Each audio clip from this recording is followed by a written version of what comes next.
Hello everyone, welcome to my channel Sahu academy. This is Anshu. So guys, कैसे हैं आप सभी? आई होप आप सभी सेफ होंगे। सो गाइस, आज की वीडियो आपके लिए काफी ज्यादा इंपॉर्टेंट होने वाली है, बिकॉज इस वीडियो में हम बात करेंगे कि कैसे आपको दिल्ली यूनिवर्सिटी के यूजी एडमिशन के लिए वेरियस कोर्सेज में आपको कैसे बेस्ट 4 या बेस्ट 3 परसेंटेज कैलकुलेट करनी है। अगर आपने अभी तक चैनल सब्सक्राइब नहीं किया है तो चैनल को सब्सक्राइब कर लीजिए, साथ ही साथ बेल आइकन को भी प्रेस कर लीजिए ताकि आपको दिल्ली यूनिवर्सिटी से रिलेटेड हर अपडेट सबसे पहले मिल जाए। तो चलिए आज की जो हमारी वीडियो है उसे शुरू करते हैं।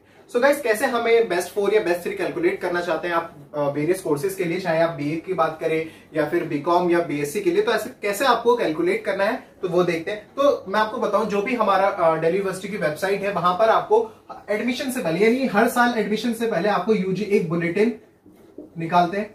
ठीक है, बुलेटिन एक आता है, वहां पर आपको सारी ही इंफॉर्मेशन दी होती है कि कैसे आपका एडमिशन होगा, कैसे आप रजिस्ट्रेशन करेंगे, कैसे आप एडमिशन होगा और कैसे आपको परसेंटेज भी कैलकुलेट करनी है। तो उसी में मैं आपको बताता हूं कि कैसे आपको परसेंटेज कैलकुलेट करनी है। तो उसमें आपको दो लिस्ट दी गई है, लिस्ट ए दी गई है और एक लिस्ट बी दी गई है। जो लिस्ट ए है उसमें भी सब्जेक्ट्स है, जो लिस्ट बी है उसमें भी सब्जेक्ट्स है। लिस्ट ए में जो सब्जेक्ट है वो हमारे सारे लैंग्वेज वाले सब्जेक्ट है, यानी लैंग्वेज वाले सब्जेक्ट लिस्ट ए में है। बाकी जो हमारे एकेडमिक सब्जेक्ट्स हैं, जो मेन सब्जेक्ट्स होते हैं या इलेक्टिव सब्जेक्ट्स होते हैं, वो सारे हमारे लिस्ट बी में इंक्लूडेड है। तो जो भी आपको परसेंटेज कैलकुलेट करनी है वो लिस्ट ए के और बी के सब्जेक्ट से ही कैलकुलेट करनी है। अगर आप इन दोनों के अलावा नहीं करते, सपोज एक सब्जेक्ट है म्यूजिक, ठीक है, ना तो वो लिस्ट ए में है ना वो लिस्ट बी में, बट आपने उसे क्लास 12 में पढ़ा है, तो अगर आप उसे बेस्ट 4 या बेस्ट 3 में ऐड करते हैं तो -2.5 यानी 2.5 का डिडक्शन हो जाएगा। ठीक है, तो 2.5 का डिडक्शन हो जाएगा अगर आप किसी भी कोर्स में, चाहे लिस्ट ए से सब्जेक्ट ना ले रहे हो ना बी से, दोनों में कहीं भी नहीं है, उसे आप ऐड कर रहे हो तो 2.5% का डिडक्शन हो जाएगा। ठीक है, तो चलिए इसके बाद आगे बात करते हैं, हम कोर्स वाइज बात करते हैं कि आप सबसे पहले कौन सा कोर्स करना चाहते हैं, उसके हिसाब से हम निकालते हैं। तो मानते हैं हम सबसे पहले कि आप बीए अगर कोई कोर्स करना चाहता है या बीए ऑनर्स या बीए प्रोग्राम का कोई कोर्स करना चाहता है, ठीक है, तो उसमें उसको कौन कौन से सब्जेक्ट्स ऐड करने हैं। बीए ऑनर्स की बात करें तो सबसे पहले बीए ऑनर्स में हम देखते हैं इंग्लिश ऑनर्स और हिंदी ऑनर्स, इंग्लिश ऑनर्स और हिंदी ऑनर्स। इसमें जो सबसे पहली जो एलिजिबिलिटी है वो यही है कि 45% आपके एग्रीगेट क्लास 12 में मार्क्स होने चाहिए। और अगर आप इंग्लिश ऑनर्स करना चाहते हैं और हिंदी ऑनर्स करना चाहते हैं, ठीक है, दोनों में से कोई एक करना चाहते हैं, तो वो पर्टिकुलर सब्जेक्ट जिसमें आप एडमिशन लेना चाह रहे हैं वो आपने क्लास 12 में पढ़ा हो। ठीक है, अगर आप इंग्लिश ऑनर्स करना चाहते हैं तो इंग्लिश आपने पढ़ी हो, हिंदी ऑनर्स करना चाहते हैं तो क्लास 12 में आपने हिंदी पढ़ी हो।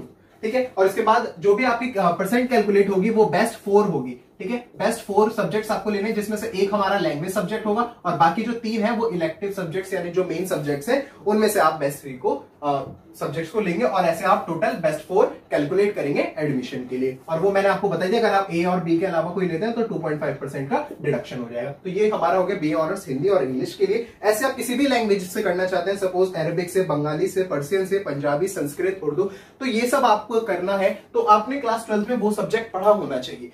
क्लास 12 में वो सब्जेक्ट आपने पढ़ा हुआ होना चाहिए। अगर आपने नहीं पढ़ा और उसे आप ऐड करते हैं उन सब्जेक्ट्स में तो वही 2.5% का डिडक्शन उसमें हो जाएगा। ठीक है, चलिए फिर आगे बात करते हैं। इसके बाद हम बात करें, अगर आप इंग्लिश ऑनर्स करना चाहते हैं या हिंदी ऑनर्स करना चाहते हैं और क्लास 12 में आपने जो ये दोनों subjects as a elective subjects पढ़े हैं, एज ए इलेक्टिव पढ़े हैं, तो इसमें आपको 2% का एक एडवांटेज भी मिलता है। ये बहुत कम जनों को पता होता है, बट ये लिखा भी हुआ है, बुलेटिन में लिखा हुआ है। अगर आपने इलेक्टिव सब्जेक्ट की तरह इन्हें पढ़ा है यानी मेन सब्जेक्ट की तरह, तो 2% का आपको एडवांटेज भी मिलेगा। चलिए इसके बाद बात करते हैं हम बीए प्रोग्राम की बात करें तो बीए प्रोग्राम में भी बहुत सारे कोर्सेज हैं। अगर आप बीए प्रोग्राम में एडमिशन लेना चाहते हैं तो उसमें आपके एग्रीगेट 45% होने चाहिए और बेस्ट 4 आपको कैलकुलेट करने हैं। बेस्ट 4 ही आपको कैलकुलेट करने हैं और बेस्ट 4 में भी एक हमारा लैंग्वेज सब्जेक्ट होगा और बाकी 3 अलग सब्जेक्ट होंगे। और अगर हम दोनों के अलावा लेते हैं तो 2.5% का डिडक्शन हो जाएगा। ये हो गया हमारा बीए, सारी बीए कोर्सेज के लिए ये हो गया। और अगर आप डिटेल में से पढ़ना चाहते हैं तो मैं आपको ये बुलेटिन की जो पीडीएफ है वो टेलीग्राम पे डाल दूंगा या फिर आप इसे डाउनलोड भी कर सकते हैं ऑफिशियल वेबसाइट से। ठीक है, चलिए अब इसके बाद नेक्स्ट हम बात करते हैं बीकॉम। अगर आप बीकॉम करना चाहते हैं दिल्ली यूनिवर्सिटी से तो उसमें आपको कौन कौन से सब्जेक्ट्स ऐड करने हैं बेस्ट 4 के लिए। तो उसमें भी दो बीकॉम, आप बीकॉम ऑनर्स कर सकते हैं और आप बीकॉम भी कर सकते हैं। ठीक है, तो दोनों की मैं आपको बता देता हूं क्या क्या एलिजिबिलिटी है। तो दोनों में आपको 45% चाहिए। ठीक है, 45% होनी चाहिए। बीकॉम ऑनर्स अगर आप करना चाहिए तो करना चाहते हैं तो क्लास 12 में आपके पास जो मैथ्स है वो कंपलसरी होनी चाहिए, यानी मैथ्स आपने पढ़ी हो। ठीक है, मैथ्स आपने क्लास 12 में पढ़ी होगी, तभी आप बीकॉम ऑनर्स कर सकते हैं। बिना मैथ्स के आप बीकॉम ऑनर्स नहीं कर सकते। ठीक है, तो बीकॉम ऑनर्स के बारे में और चीजें मैं आपको बताऊं तो बीकॉम ऑनर्स में भी क्या होता है, बेस्ट 4 सब्जेक्ट्स ही बेस्ट 4 सब्जेक्ट्स ही आपको ऐड करने हैं। बेस्ट 4 में भी एक हमारा लैंग्वेज सब्जेक्ट होगा, एक लैंग्वेज सब्जेक्ट होगा, और बाकी जो 3 सब्जेक्ट्स हैं वो आपको या तो मैथ्स लेना है, या अकाउंटेंसी लेना है, या इकोनॉमिक्स, या बिजनेस, या कॉमर्स। इनमें से बेस्ट 3 आपको लेने हैं, और एक आपका लैंग्वेज सब्जेक्ट होना चाहिए, जो भी आपने लैंग्वेज सब्जेक्ट पढ़ा है। अगर इंग्लिश पढ़िए तो इंग्लिश को आप ऐड करेंगे, और ऐसे आपकी बेस्ट 4 कैलकुलेट होगी। बीकॉम की बात करें तो बीकॉम में कंपलसरी नहीं है, बीकॉम में क्लास 12 में कंपलसरी नहीं है मैथ्स। अगर आपने मैथ्स नहीं पढ़ी तब भी आप बीकॉम कर सकते हैं, और इसमें भी बेस्ट 4 के बेसिस पर ही एडमिशन होगा। और इसमें आपको 1 सेम इसकी तरह ही है बिल्कुल, 1 एक आपको लैंग्वेज सब्जेक्ट लेना है, और बाकी 3 जो है वो मेन सब्जेक्ट लेना है, इनमें से मैथ्स, अकाउंट्स, इकोनॉमिक्स, बिजनेस और कॉमर्स। ठीक है, तो इनमें से आपको सब्जेक्ट लेने, और अगर आप ए और बी के अलावा इनमें से लेंगे तो दोनों में ही 2.5% का डिडक्शन होता है। तो ये हमारा हो गया बीकॉम प्रोग्राम और ऑनर्स के लिए। इसके बाद हम बात करते हैं, अगर आप बीएससी करना चाहते हैं, बीएससी ऑनर्स करना चाहते हैं, तो उसमें आपको कौन कौन से सब्जेक्ट्स ऐड करने हैं, चलिए वो बात करते हैं। तो सबसे पहले हम बीएससी की बात करें तो बीएससी में सबसे पहले हम बात करते हैं, अगर आप बीएससी ऑनर करना चाहते हैं कंप्यूटर साइंस से, या फिर आप करना चाहते हैं मैथमेटिक्स, स्टैटिक्स से, तो इसके लिए आपको कौन कौन से सब्जेक्ट्स लेने। तो सबसे पहली बात, अगर मैं आपको बताता हूं, बीएससी कंप्यूटर साइंस हो, या मैथमेटिक्स हो, या फिर स्टैट्स हो, इनसे आप करना चाहते हैं तो आपको बेस्ट 4 सब्जेक्ट्स की ही कैलकुलेट करनी है, और बाकी इनके अलावा आपको सिर्फ बेस्ट 3 ही लेने होते हैं बीएससी में। बाकी आपको इसमें बेस्ट 4 सब्जेक्ट्स ही कैलकुलेट करने। अब वो बेस्ट 4 सब्जेक्ट्स कौन से हैं? अगर हम बात करें कंप्यूटर साइंस की, तो कंप्यूटर साइंस के लिए आपको बेस्ट 4 कैलकुलेट करनी है ऑफ मैथमेटिक्स। ठीक है, एक 1 लैंग्वेज होना चाहिए, एक जो है आपका लैंग्वेज होना चाहिए। सपोज आपने इंग्लिश पढ़ी है तो आप इंग्लिश को सिलेक्ट कर लेंगे, and other 2 subject listed as elective subjects as specified in list A और बी। यानी लिस्ट ए और बी में से बाकी जो सब्जेक्ट्स हैं आप उसे ले लेंगे। यानी कौन कौन सा लिया आपने? सबसे पहले एक मैथ्स लिया, मैथ्स आपको लेना है, लैंग्वेज सब्जेक्ट एक लेना है, और बाकी के जो 2 सब्जेक्ट है वो लिस्ट ए और लिस्ट बी में से लेने हैं। अगर लिस्ट और ए और बी के अलावा अगर आप कोई लेते हैं तो 2.5% का डिडक्शन इसमें भी होगा। और आपकी क्लास 12 में मैथ्स में 60% मिनिमम होने चाहिए, तभी आप इसमें एडमिशन ले सकते हैं कंप्यूटर साइंस में। और ऐसे ही हमारा मैथमेटिक्स के लिए भी यही है। ठीक है, तो ऐसे आपको कैलकुलेट करना है। कैंडिडेट अगर आप किसी अदर स्ट्रीम से आते हैं, ठीक है, तो अदर स्ट्रीम से आते हैं तो आपको 2% का डिसएडवांटेज होगा। ठीक है, अगर आप सपोज कॉमर्स साइड से हैं, आप सीएस करना चाहते हैं, या दूसरी स्ट्रीम से हैं, तो आपको सपोज आपके 90% है तो आपके 88% ही कैलकुलेट होगी, यानी 2% का डिसएडवांटेज आपको देखने को मिलेगा।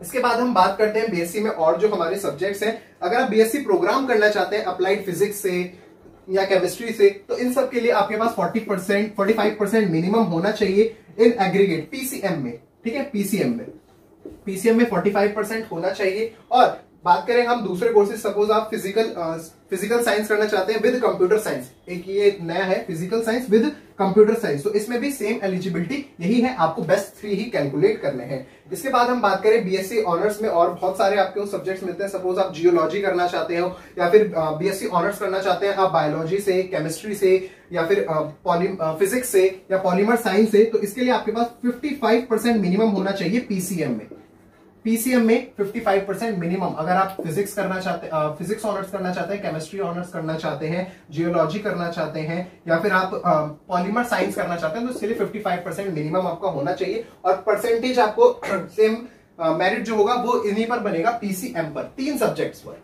ठीक है, तो जो भी हमारा बीएससी था उसमें कंप्यूटर साइंस और मैथमेटिक्स के लिए मैंने आपको 4 सब्जेक्ट्स बताए, जिसमें मैथ कंपलसरी है लेना, और एक लैंग्वेज सब्जेक्ट, और बाकी के 2 ए और बी में से। और बाकी जो हमारे बीएससी ऑनर्स के suppose physics honours, chemistry honours है, तो इन सब में आपको पीसीएम की परसेंटेज ही कैलकुलेट करनी है, सिर्फ 3 सब्जेक्ट। ठीक है, तो ये हमारा पूरा था बीए के लिए, बीकॉम के लिए और बीएससी ऑनर्स के लिए। आई होप आपको सारी चीजें समझ आ गई होंगी। अगर आपको कोई डाउट है तो आप मुझसे कमेंट सेक्शन में डाउट पूछ सकते हैं, और आपको अगर ये पूरी पीडीएफ चाहिए, यानी आप डिटेल में इंफॉर्मेशन लेना चाहते हैं, तो टेलीग्राम पर मैं डाल दूंगा इसे, आप वहां से ले सकते हैं, लिंक आपको डिस्क्रिप्शन बॉक्स में मिल जाएगा। आई होप आपको सारी चीजें समझ आ गई होंगी। अगर आपको वीडियो अच्छी लगी, इन्फॉर्मेशन अच्छी लगी, तो वीडियो को लाइक करिए, चैनल को सब्सक्राइब कर लीजिए, बेल आइकन को भी प्रेस कर लीजिए, ताकि आपको डेली से रिलेटेड हर अपडेट्स मिल जाए। और एक बार वीडियो को लाइक करके शेयर जरूर करिए। Thank you.